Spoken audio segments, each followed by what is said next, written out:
Baik, Assalamualaikum warahmatullahi wabarakatuh. Hari ini Jumat 15 Mei 2020.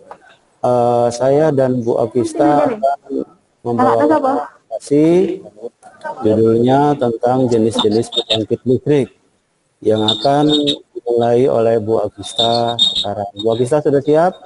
Siap, Pak. Ya. Oke, silakan boleh dimulai. Ya, terima kasih Pak Jasin. Hari ini saya akan mempresentasikan tentang jenis-jenis. Seperti yang kita ketahui, pembangkit listrik itu digunakan untuk menghasilkan listrik yang akan didistribusikan ke rumah-rumah atau pabrik. Nah, untuk yang pertama itu nanti ada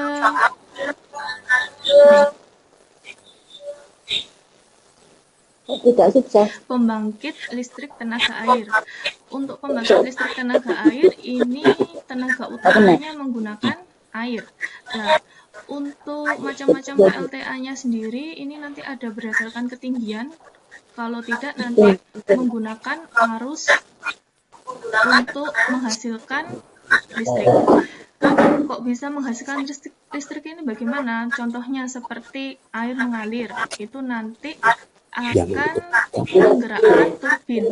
Nah, turbinnya itu sudah dihubungkan dengan generator. Generator inilah yang nanti akan menghasilkan energi listrik. Untuk di Indonesia sendiri, PLTA sudah ada di banyak provinsi, contohnya ada PLTA Jatiluhur, Jawa Barat, kemudian PLTA Sigura-gura, Sumatera Utara, PLTA Singkara, Padang, PLTA Kota Pajang di Riau, dan lain sebagainya. Nah, ini skema untuk PLTA-nya. Jadi ini semuanya ada waduk, kemudian nanti di sini ada air.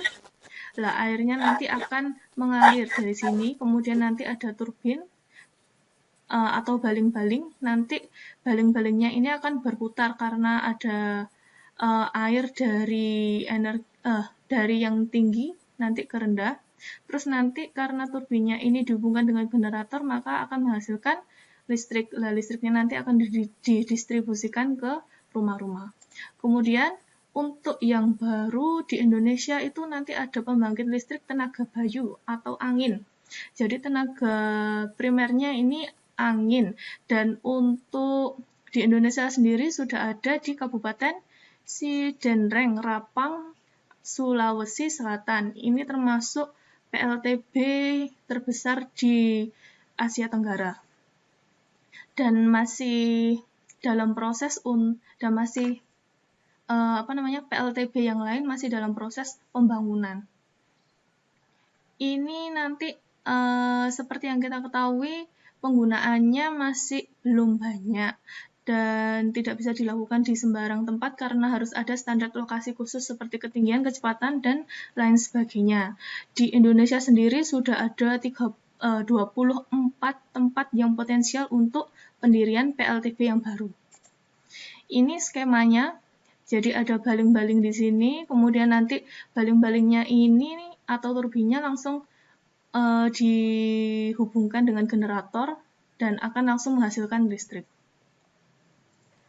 Kemudian ada PLTU. Nah, PLTU ini sendiri yang masih banyak digunakan di Indonesia, sekitar 97% masih menggunakan PLTU. Untuk pemanfaatannya, PLTU ini menggunakan ketel uap atau boiler untuk menggerakkan turbin. Ini dari uap air. Jadi seumpamanya nanti karena energi primernya itu batu bara dan minyak bumi, maka batu baranya itu nanti dihaluskan, kemudian nanti digunakan untuk membakar air yang ada di ketel uapnya ini. Lah, uapnya itu nanti akan menggerakkan turbin dan akan menghasilkan listrik. Contoh untuk PLTU di Indonesia sendiri ada beberapa, PLTU Suralaya, Cilegon, Banten, PLTU Paiton di Probolinggo, kemudian PLTU Lati di Peru, Kalimantan, dan masih banyak lagi. Ini sudah ada 50 pembangkit yang tersebar di Indonesia. Kemudian, kenapa kok Indonesia masih menggunakan PLTU, kok tidak menggunakan pembangkit listrik tenaga yang lain, karena Indonesia masih memiliki persediaan batu bara yang banyak dan efisiensi hasilnya itu lebih efisien daripada pembangkit listrik yang lain. Ini contoh skemanya. Jadi ini nanti ada batu bara yang dipanaskan, kemudian nanti ada boilernya, ini ada airnya. Lah ini uapnya nanti akan menggerakkan turbin dan generatornya juga akan langsung menghasilkan magnet. Kemudian nanti ada pembangkit listrik tenaga gas. Tenaga gas ini nanti sama seperti sebelumnya, dia menggunakan gas alam. Kemudian nanti dicampur dengan BBM atau bahan bakar minyak, dan ini akan menghasilkan gas bertekanan tinggi dan bersuhu tinggi. Lah, gas inilah nanti yang akan menggerakkan turbin dan kemudian generatornya akan diubah menjadi energi listrik. Contohnya PLTG di Indonesia ada PLTG Cikarang, PLTG Karimun Jawa, kemudian PLTG Plengan, Sunyaragi, dan Trisakti. Kemudian nanti ada juga PLTGU, ini gabungan dari pembangkit listrik tenaga gas dan uap. Jadi karena gas buang di PLTG itu masih bisa diolah lagi, maka dia akan dimanfaatkan kembali sebagai pemanas uap di ketel penghasil uap bertekanan tinggi. Lah, ini akan dijadikan sebagai PLTU-nya. Lah, ketel uap PLTGU-nya ini memanfaatkan gas buang PLTG yang dikenal dengan sebutan Heat Recovery Steam Generator. Contohnya untuk PLTGU di Indonesia ada di Muara Tawar, Tanjung Priok, Grati, dan Muara Karang. Kemudian ada juga untuk pembangkit listrik tenaga panas bumi. Nah, kalau untuk panas bumi ini tentunya kita sudah tahu dia berasal dari uap panas bumi yang berasal langsung dari perut bumi. Nah, ini harus ada di daerah pegunungan berapi dan biaya operasionalnya juga termasuk murah, tetapi memerlukan biaya investasi yang besar untuk biaya eksplorasi dan pengeboran perut bumi. Untuk PLTP ini biasanya dia menggunakan uapnya, jadi nanti uap dari panas buminya itu nanti akan disaring sampai gasnya itu kering, sehingga nanti pada saat gasnya itu mengenai turbin, turbinnya tidak akan terjadi korosi. Ini untuk skemanya. Jadi ini panas sumur atau panas buminya, terus nanti ini untuk menggerakkan turbin, dan turbinnya tadi langsung dihubungkan dengan generator. Kemudian ada juga PLTS, pembangkit listrik tenaga surya. Tentunya sudah tahu kalau ini sumber energinya adalah dari panas matahari. Lah, biasanya kalau di Indonesia saya sering melihatnya itu masih digunakan di desa-desa yang susah untuk yang masih susah dialiri listrik. Contohnya PLTS ini ada di Karangasem, Bangli, Gili Tawang, dan masih ada 20 lainnya. Kemudian ada PLTO, pembangkit listrik tenaga ombak. Lah, ini termasuk pembangkit listrik yang modern atau yang masih baru dikembangkan, dan di Indonesia sendiri juga masih belum ada pembangkit listrik tenaga ombak ini dan masih diteliti. Ini adalah skemanya. Jadi contoh ini ada gelombang dari laut atau ombak. Lah, terus ini karena ada osilasi, kemudian nanti angin atau udara yang ada di sini nanti bisa menggerakkan turbinnya. Maka nanti karena turbinnya ini tetap bergerak, akan dihasilkan listrik oleh generator yang ada di sebelah sini. Kemudian nanti ada PLTSA atau pembangkit listrik tenaga sampah. Pembangkit listrik tenaga sampah ini sudah ada satu sepertinya. Dia siap beroperasi tahun ini hingga 2020 mendatang. Dan total dayanya ini lumayan besar, sebesar 234 MW. Kemudian nanti ada PLTN, pembangkit listrik tenaga nuklir. Pembangkit listrik tenaga nuklir ini energi utamanya adalah bahan radioaktif, dan seumpama kita menggunakan 1 kg deuterium, itu nanti hasil listriknya itu setara dengan kalau kita menggunakan batu bara seberat 3 juta kilogram untuk menghasilkan listrik. Jadi sebenarnya perbandingan untuk energinya itu sangat besar antara nuklir dengan batu bara. Tapi sayangnya limbah untuk PLTN ini sendiri masih belum bisa diolah. Karena itu limbahnya itu harus dibuang lagi di dalam di dalam suatu, jadi kita harus menggali tanah, kemudian nanti baru limbahnya itu dibuang jauh di dalam bumi. Kemudian PLTN-nya ini bisa menghasilkan daya sebesar 40 MW hingga 1000 MW. Ini contohnya untuk skemanya. Jadi di sini juga dia menggunakan, ini ada bahan nuklirnya itu ada di sini. Kemudian di dalam batang ini, kemudian nanti ada air, airnya ini nanti akan menguap, dan uapnya ini akan menggerakkan turbin. Nah, untuk PLT ini selalu ada pendinginnya. Ya, selanjutnya bisa dilihat untuk video berikut. Ini adalah contoh untuk PLTU. Kalimantan Selatan, Kalimantan Timur, dan Kalimantan Tengah didatangkan dengan menggunakan kapal tongkang. Di dermaga, batu bara diturunkan dengan bantuan alat raksasa yang disebut ship unloader. Kemudian batu bara dipindahkan ke sebuah alat yang disebut hopper. Dari sini, batu bara diangkut dengan sebuah alat berbentuk ban berjalan yang disebut conveyor.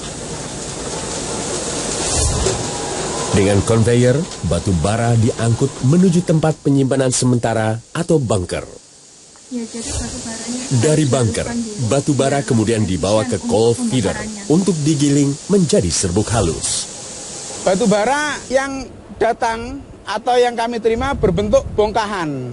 Sehingga untuk mempermudah proses pembakaran perlu diperhalus dengan ukuran mesh 200 agar lebih mudah terbakar. Serbuk batu bara yang sudah halus lantas dicampur dengan udara panas dari primary fan dan dibawa ke tempat pembakaran batu bara. Di sini, batu bara dibakar hingga menjadi gas. Di dalam boiler yang berisi air, panas yang dihasilkan dari pembakaran batu bara diserap oleh pipa-pipa penguap menjadi uap jenuh atau uap basah. Uap basah ini kemudian dipanaskan di superheater hingga menghasilkan uap kering. Tenaga dari uap kering inilah yang membuat turbin berputar. Setelah batu bara halus, kemudian dimasukkan ke dalam boiler untuk dibakar dan memanaskan air yang ada di dalam boiler. Sehingga air tersebut berubah menjadi uap yang bertekanan 169 kg per cm dengan temperatur 539 derajat Celcius. Dan uap tersebut dimasukkan ke dalam turbin uap untuk memutar turbin. Yang mana turbin tersebut dikopling dengan generator. Dan generator mengeluarkan aliran daya listrik dengan tegangan 23 kV. Turbin dan generator adalah sebuah kesatuan yang tidak terpisahkan.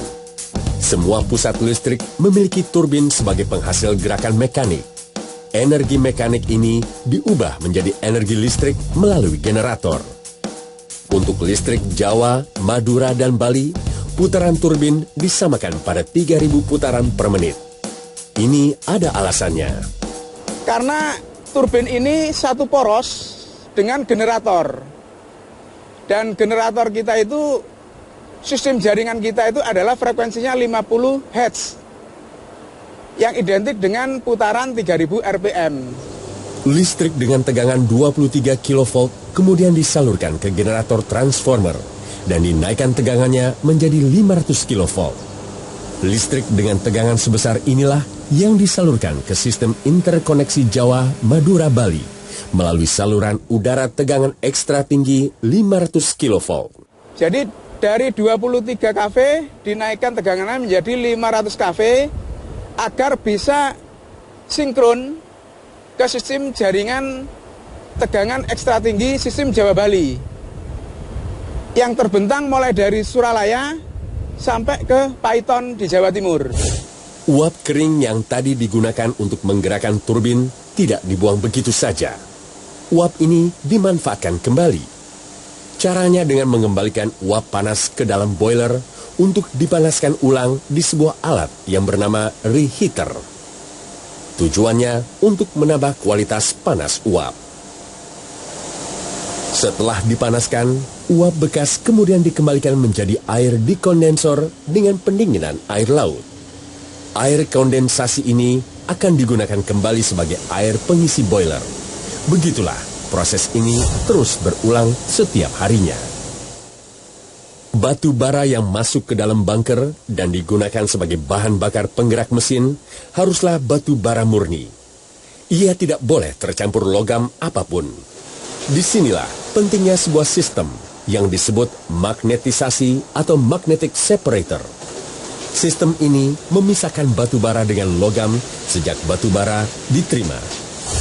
Ringkasnya, daya magnet akan menarik logam dan memisahkan dengan batu bara. Setiap hari, Suralaya membutuhkan batu bara sebesar 20.000 hingga 30.000 ton untuk proses produksinya. Sungguh jumlah yang sangat besar. Untuk itulah diperlukan satu sistem khusus untuk menangani batu bara yang sangat banyak ini. Di PLTU, sistem penanganan batu bara disebut dengan istilah coal handling system. Coal handling system bermula sejak batu bara dibongkar dari kapal. Sebelum masuk ke bunker, batu bara ditimbang terlebih dahulu di sebuah alat yang disebut belt weighter. Timbangan ini bersifat dinamis karena menimbang laju aliran batu bara yang sedang berjalan di atas belt conveyor. Pemakaian conveyor memang sangat dibutuhkan dalam coal handling system. Sistem ini memberikan banyak keuntungan, semisal menurunkan biaya dan waktu saat pemindahan batu bara, meningkatkan efisiensi, menghemat ruang, dan menurunkan tingkat polusi udara. Ya, baiklah, saya langsung tarik kesimpulan dari presentasi hari ini. Jadi pembangkit listrik yang telah saya jelaskan itu nanti digunakan untuk membangkitkan listrik yang akan digunakan untuk listrik yang dialirkan di rumah-rumah. Kemudian PLT ini juga banyak menggunakan air, kemudian airnya itu dipanaskan sehingga menjadi uap dan bisa menggerakkan turbin yang telah dihubungkan dengan generator. Nah, dari sini kita dapatkan adanya perubahan gerak menjadi energi listrik. Sekian, baik saya kembalikan ke Pak Jasin. Baik, terima kasih atas pemaparan dari presentasi dari Bu Agista mengenai sumber-sumber energi listrik. Sekarang sudah dibuka sesi pertanyaan, barangkali ada pertanyaan yang ingin disampaikan yang langsung kepada Bu Agista. Monggo, bisa melalui chat atau bisa melalui telekonferensi langsung. Baik, ini dari Bu Wahyu Suryandari. Bagaimana jika ada kebocoran pada PLTN sedangkan radiasinya sangat besar dampaknya? Oke, bagaimana penggunaan sumber daya lain untuk pembangkit listrik? Untuk wacana penggunaan sumber daya lain ini yang saya ketahui yang terbaru itu masih tentang ombak sama pasang surut ombaknya itu, Bu. Jadi kalau untuk yang ombak sendiri itu lebih menggunakan seperti tadi, ada apa namanya? Ada air, kemudian nanti di dalamnya itu nanti ada udara, kemudian udaranya nanti yang akan menggerakkan turbinnya. Kalau untuk wacana penggunaan sumber daya lain yang terbaru masih di Indonesia itu yang tadi yang Bayu itu atau angin, karena untuk PLTB sendiri masih termasuk baru untuk yang di Indonesia, sedangkan untuk yang ombak tadi itu masih belum ada di Indonesia. Kalau semuanya PLTB atau PLTO-nya ini bisa digunakan atau bisa dibangun di Indonesia, tentunya akan lebih efisien lagi. Kemudian kita juga tahu geografis Indonesia itu kepulauan, kemudian banyak ombak dan banyak angin juga. Baik Bu Agista, pertanyaan dari Bu Wahyu, bagaimana jika ada kebocoran pada PLTN sedangkan radiasinya sangat besar dampaknya? Nah, makanya untuk yang PLTN ini karena susah dikendalikan, untuk pegawainya itu harus sangat ekstra hati-hati, sehingga tidak ada kebocoran. Kalau yang seperti yang di Jepang kemarin itu kan bocor itu kan karena ada tsunami. Lah, sebenarnya itu kan juga sudah diprediksikan kalau kena bencana alam itu seperti apa. Tapi karena kemarin tuh yang tsunami-nya itu terjadi tiba-tiba, makanya bisa terjadi kebocoran. Lah kalau di Indonesia sendiri semuanya mau diadakan PLTN itu juga sepertinya masih ngeri karena sumber daya manusia di Indonesia juga masih banyak yang belum disiplin seperti itu. Kemudian Baik Bu, ya, pertanyaan terakhir. Sampah jenis apa yang digunakan untuk PLTSA? Anorganik saja atau termasuk sampah B3? untuk yang sampah ini maaf Bu, saya masih belum paham untuk ke dalamnya untuk yang SA-nya ini, untuk yang sampahnya ini. Tapi kemungkinan kalau dari gambar tadi itu ada sampah plastik juga, Ibu. Halo Bu Agista, Ya. ini mau dibantu Oh iya, jawaban silakan, dari silakan. Bu Suci. Monggo Bu Suci. Jadi saya bantu jawab nggih. Iya, Bu. Jadi kalau sampah itu pada dasarnya diolah dulu. Yang setahu saya akan dipilah sampah itu, dan sampah yang paling memungkinkan dipakai adalah sampah organik, nggih, sampah organik. Dan pada saat ini yang sedang tren itu adalah sampah sekam. Tapi sayangnya sekamnya tidak digunakan di Indonesia. Jadi yang saya tahu adalah sekam sekamnya padi itu sudah diekspor. Yang punya teknologi ini adalah di ASEAN adalah Thailand. Jadi seluruh pabrik di Thailand itu menggunakan sampah sekam dari Indonesia. Ya sayang sekali bahannya kita dari Indonesia, tapi teknologinya yang punya sana. Nah itu, jadi itu boleh ya. Kemudian yang uranium PLTN tadi, PLTN. Bagaimana caranya? PLTN itu pembuatan tempatnya itu radiusnya berkilo-kilometer dari penduduk, rumah penduduk atau wilayah kependudukan. Nggak sama seperti PLTU atau yang lain, karena memang dimungkinkan radiasinya besar. Kenapa kita sekarang lagi giatnya PLTN, pembangkit listrik tenaga nuklir, karena bahan dasar dari tenaga nuklir itu uranium.